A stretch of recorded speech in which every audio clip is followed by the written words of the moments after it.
올린 영상에 바닷가에 가면 그 방파제배 테트라포트라고 산발이 있죠.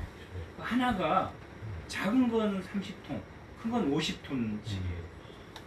50톤짜리 테트라포트가 둥둥 떠가지고 울릉도 터널 속으로 꽂혀 있는 영상이 올라왔더라고요. 근데 도대체 언론에서는 단 한마디도 얘기가 없어요. 방송에서도 신문에서도. 그뿐만이 아니고 그때 울릉도하고 독도를 오고 가고 하는 유람선이 있었어요. 그때 이제 정박시켜 놨으니까 사람은 안 탔었지만 그게 침몰했습니다. 그리고 도로가 거의 완벽하게 파손이 되버렸고 터널 속으로 테트라포트가 굴러다니고, 그때 가장 높은 파도가 태풍 때 17m까지. 보통 여객선들이 파고 한 2.3m면은 지금 주의보 내려가지고 안 뜹니다. 17m면 상상이 안 되죠.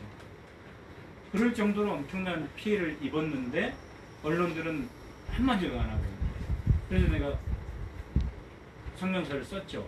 성명서를 쓰는데 20분밖에 안 걸렸어요. 왜냐면 내가 상황을 잘 알고 하니까 20분 동안 써서 페이스북에다 올렸습니다.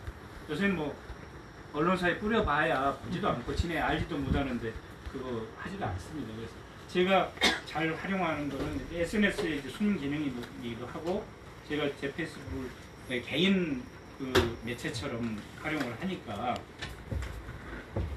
페이스북에 올렸는데 굉장히 많이 이제 그 공유가 되고 좋아요가 눌러지고, 나중에는 보니까 변상욱 앵커도 들어와서 YTN 지금 뉴스가 있는 저녁을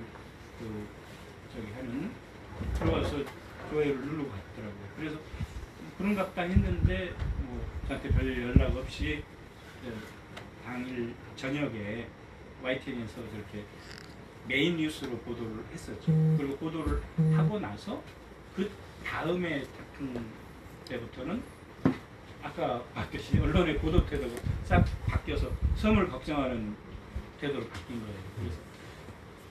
그리고 나서 이제 울릉도 사람들은 뭐 단지 언론에 한번 나가는 게 중요한 게 아니고 당장의 피해를 입었으니까 특별재난구역으로 지정을 해달라고 이렇게 요구를 하고 있었는데, 저 뉴스가 나가고 나서 제가 당시에는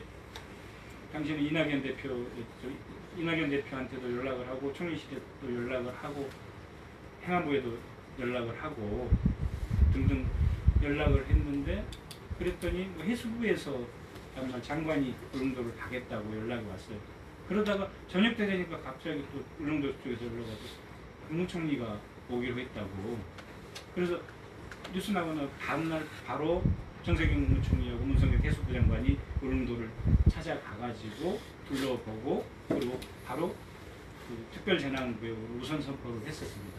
그러면서도 재미있는 거는 이제 울릉도가 그걸로 끝나지 않고, 뭐 최근에 울릉도에 전천후 여객선이 이제 다니기로 이렇게 결정이 됐는데, 그 문제도 굉장히 골치 아픈 문제 중에 하나였어요. 당시에 원래 울릉도를 다니던 대형 여객선이 있었는데, 이게 연안이 뭐 그런다고 해서 전천후 여객선은 아니고 그것도 뭐 한 6,000톤 정도밖에 안 되지. 6,000톤이랑 엄청 큰 배예요. 근데 파도가 3m 되는 이런 데서는 아주 작은 배에 불과한 거죠. 적어도 그 태풍이 아닌 웬만한 풍랑의 파도 3m, 5m에도 견딜 수 있으려고 하면 2만 톤 이상이 돼야 돼요. 적게는 하여튼 만 톤 이상, 크게는 한 2만 톤 이상이 되는 그런 배를 전천후 여객선이라고 하는데, 그런 배가 들어와야 되는데, 그러면은 배길이 안정이 되는데, 당시 울릉도 상황은 어땠냐면 그거는 꿈도 꾸지 못하고 연안이 돼가지고 그 5,000톤급의 대형 여객선이 못 다니게 되니까 보통 한 25년에서 30년이면 폐기 처분하거든요. 근데 우리나라 배들이 대부분 외국에서 여객선들, 뭐 도보해협 다니던 배, 뭐 일본에서 다니던 배, 이런 배들 한 20년쯤 지난 배를 투입을 하는 거예요. 싸니까.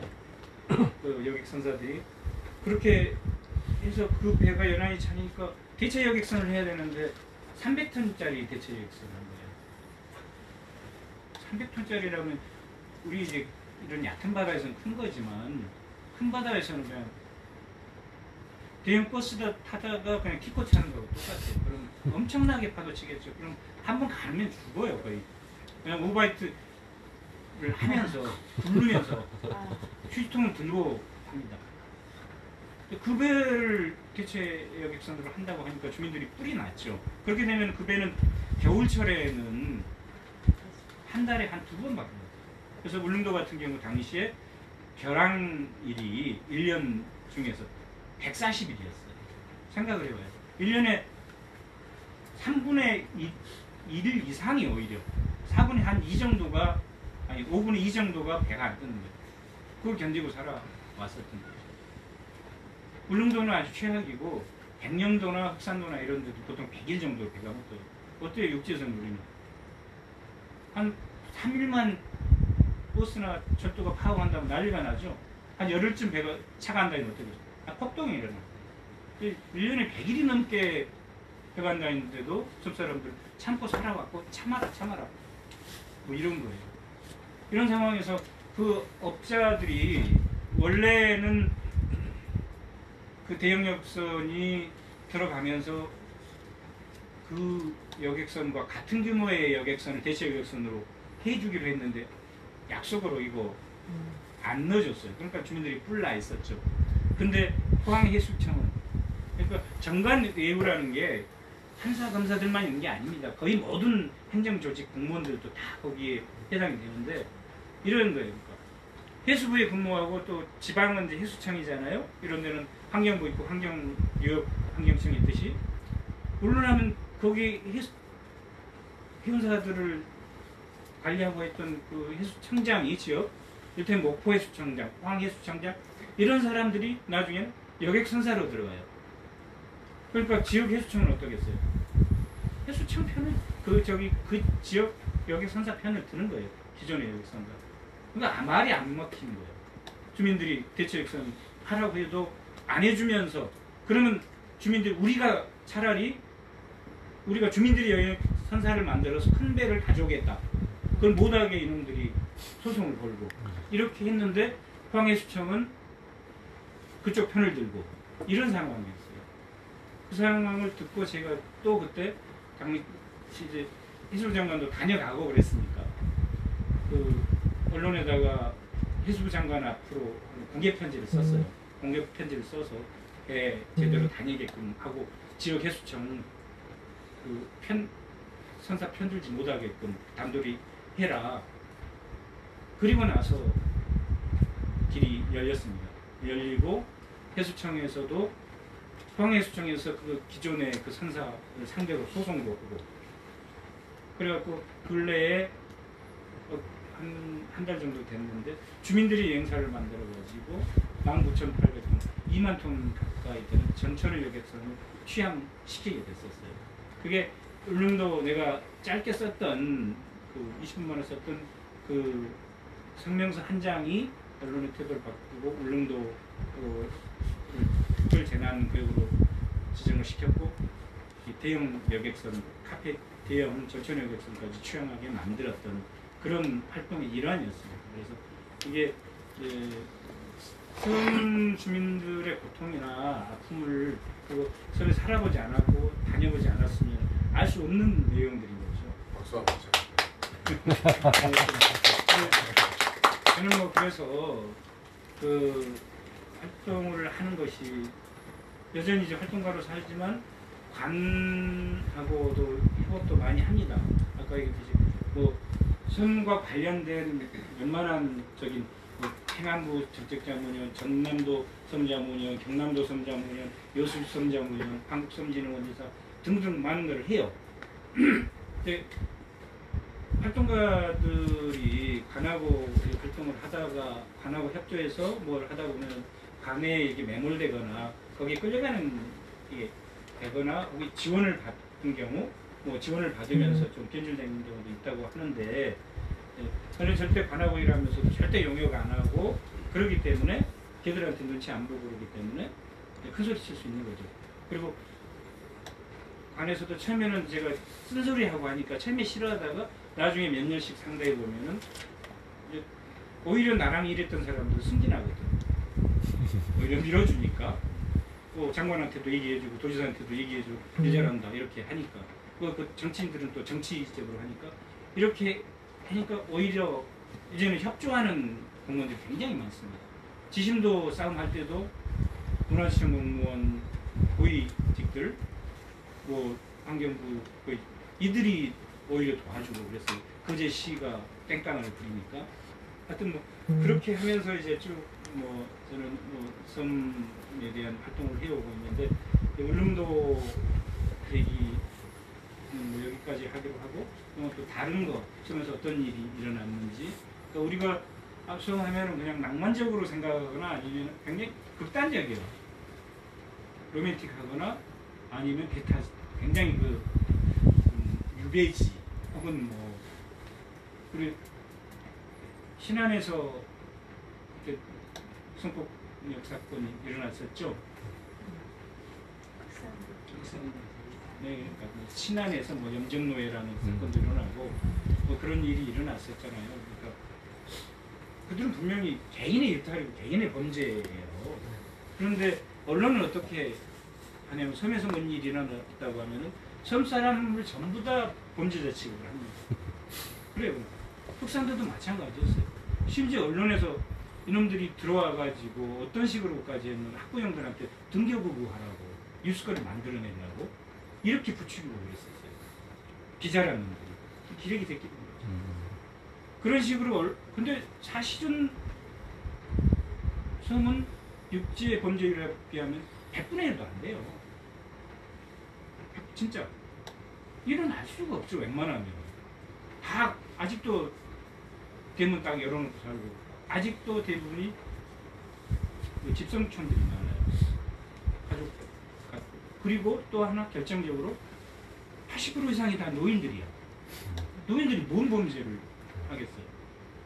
기중에 이제 그런 일들이 일어나면 그걸 가지고 섬을 못 잡아먹어서 안달이고 섬을 어떻게든 비난하러 공포 마케팅 섬 하면은 어떻든 그 사람들한테 고립된 공간 무서운 공간 뭐 이렇게 인식이 돼 있으니까 그렇게 섬을 아주 배관시에서 보는 시각과 아니면 섬을 굉장히 낭만적인 공간 막 해수욕장에 또 뭐 발리 이런 식으로 뭐 이렇게 보는 그 사이에 사람은 없어요. 섬 주민은 없어요. 미안한 얘기지만 여기 우리 환경운동 하실 분도 있고 그러지만 흑산도에서 흑산도 공항 문제로 난리가 났을 때 저는 흑산공항을 찬성을 했습니다. 찬성을 했고 그런데 그 이유는 뭐 당연히 섬 주민들도 기본적인 교통권이 필요하다. 근데 육지에서는 지리산에 도로가 없습니까? 자동차 도로? 활주로가 다 도로예요. 1200m 활주로 하나 1200m 도로 경비행기가 다니는 그 도로 하나 만들자는데 난리를 치고 생난리를 쳤었죠. 그래서 제가 찬성한다고 그거 가지고 환경운동하는 같이 했었던 동료들 그 뭐 선후배들 별로 엄청나게 비난을 했어요. 저는 안 그랬어요. 근데 자기들은 다 누리거든. 비행기 타죠? 지하철 타죠? KTX 타죠? 버스 타죠? 승용차 타죠? 수도 없이 많은 배도 타죠. 수도 없이 많은 교통수단이 있는데 섬 사람들은 육지로 통하는 게 딱 배 하나뿐인데 그리고 다른 나라도 마찬가지입니다. 그 유네스코 세계유산인 뭐 일본의 야쿠시마 같은 경우도 거기 또 일본의 해양 국립공원이기도 하죠. 거기도 공항이 있어요. 일본의 같은 경우는 국립공원 지역에 공항이 있는 섬만 6개나 돼요. 그리고 뭐 브라질의 노롱냐라는 섬 같은 경우 거기도 유네스코 세계 자연유산이고 브라질 해양 국립공원 거기도 흑산도 크기야 딱. 근데 공항이 있어요. 공항이 있으면서 오히려 더 환경보전이 더 잘 되는 거예요. 다리를 놓으면 어떻게 수도 없이 밀려가잖아요. 근데 공항을 만들었을 때는 드론 입도객 수가 제한되고, 그래서 심지어 그 브라질 노르냐 같은 경우는 입도세도 받고 하루에 딱 400명 이상 못 들어오겠고 이렇게 규제를 하고 이러면서 환경을 지키는 건데 공항 안 들어간다고. 그리고 그 자리가 무슨 대단한 자리도 아니고 공동묘지 자리였어요. 야산에 공동묘지 자리였는데, 그래서 거기에 처음에 논리가 그 애기뿔 소똥구리가 살고 철새가 지나가는 곳이라고 해가지고 그걸로 논리로 관대를 했었어요. 다 아주 친한 친구들이 했었어요. 아주 엄청나게 친한. 개인적으로는 그 선후배 얘기도 하고 답답했어요. 답답했고 그래서 저는 그걸로 욕먹었죠. 욕먹고 또 반환경주의자로 낙인 찍혔고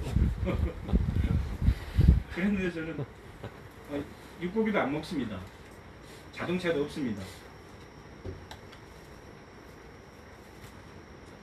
그런데 그렇게 막 비난을 하고 그랬었는데 정작 작년에 이제 지심도에서 주민들이 15가구 35명의 주민들이 거기서 쫓겨나서 생존권이 위태로운 지경에 됐을 때 단 한 군데 환경단체에서도 애기똥 소똥물이나 철새 서식만 중요한 인간의 서식지는 안 중요한가? 단 한 군데도 그렇게 그 같이 성명서라도 내주는 곳이 단 하나도 없었습니다. 나중에 뒤로 들리는 얘기 들으니까 처음에 사람이 안 사는 게 환경이 좋지. 그게 유명한 어떤 그 환경조직 활동가들이 했다는 얘기고, 그리고 거기 그 섬 사람들이 어족장을 남획하잖아. 그러니까 참 안 사는 게 좋지, 이런 논리였어요. 거제시의 논리하고 똑같은 건데, 근데 미안하지만 그 지심도의 사람들이 살면서 그 국립공원인데 화재가 3번이나 났었는데 주민들이 다 껐었어요. 안 그랬으면 낚시꾼들이 몰래 들어가 낚시하다가 불질러 버렸었으니 다 타가서 없어져 버렸을 텐데 했고, 또 하나 지심도는 방파제가 없습니다. 그럼 뭐 어떻다는 얘기예요? 어업을 할 수가 없어요. 어선이 없어요. 고기잡이를 할 수가 없어요. 근데 그 내용도 모르면서 섬 사람들이 어족장 남획하기 때문에, 남획하는 건 육지의 대형 산단들이에요. 이렇게 섬에 대해 인식을 갖고 있는 게 심지어 환경운동 활동가들이라는 친구들까지 되게 가슴이 아팠어요. 어쨌든 뭐 이런저런 뭐 섬이 다양한 그 시각으로 육지 사람들한테 보여지는데 한편으로는 낭만적이고 한편은 굉장히 조금 무서운 곳 이렇게 인식이 되는데 사실은 그렇지 않다는 거. 거기 그리고 우리의 할머니 할아버지, 우리 어머니 아버지 똑같은 사람들이 산다는 거. 그리고 그 사람들이 섬으로 갈수록 진짜 약한 노약자들, 어르신들, 돌봄을 필요한 이런 분들이 있어요. 그리고 아까 얘기했듯이 1년에 길게는 140일, 짧게 먼 바다 섬들은 80일에서 100일씩 배가 끊기는 곳에 살아요. 그런데 섬 사람들의 조그만 혜택, 교통권을, 그리고 그거는 단지 교통권뿐만이 아니고, 교통기본권뿐만이 아니고, 우리 먼 바다에 있는 섬들은 영해의 기점이고, 그리고 우리 나라의 국경이에요. 해상 국경이에요. 그런 국경을 지키는데도 당연히 교통이 편리한 게 있겠죠. 그 교통이 불편해지면 아까 얘기했듯이 지금도 이미 불편하지만 그러면서 경률절도 같이 사람들이 안 사는 무인도가 점점 늘어나요. 그리고 지방소멸 얘기하고 계속 인구소멸 얘기하는데 가장 심각한 곳이 섬들입니다. 근데 가장 우리가 가진 해상 영토에서 가장 중요한 역할을 하는 게 섬들입니다. 그래서 다른 나라 어떤 나라 같은 경우는 그 국경 지역에 있는 섬들 주민들한테 민병대 수준의 월급을 주는 나라도 있어요. 그렇게 되는 게 맞는 겁니다. 지키고 있잖아요. 누가 지키라고 해서 지킨 게 아니고 휴전선은 군인들이 지키고 뭐 그러지만 그런 섬들은 주민들이 지키는 거예요. 그래서 이게 하루 이틀 동안 우리가 그래온 역사가 아니고 조선시대도 마찬가지였어요. 고려 때도 마찬가지. 최근에 제가 페이스북에 올렸던 그 조선 시대 세종 때 있었던 실제 이야기를 하나 가지고 그걸 어떤 그 시나리오 쓴 후배가 시놉시스를 만들어 가지고 영화사하고 영화하기로 계약을 했다고 하더라고요. 그 내용이 뭐냐면 그 암태도 잘 아시죠? 소작쟁이로 유명. 그렇지만 그 이전에 또 섬 사람들이 국토를 지켰다는 증거가 조선왕조 실록에 나옵니다. 실록이 어떻게 나오냐면 염간은 소금 붓는 옛날에는 지금 천일염이 아니라 화염이었죠. 바닷물을 끓여서 만든 염부조, 염전 노동자 20여 명이 외부 선박 9척과 싸워서 물리쳤다.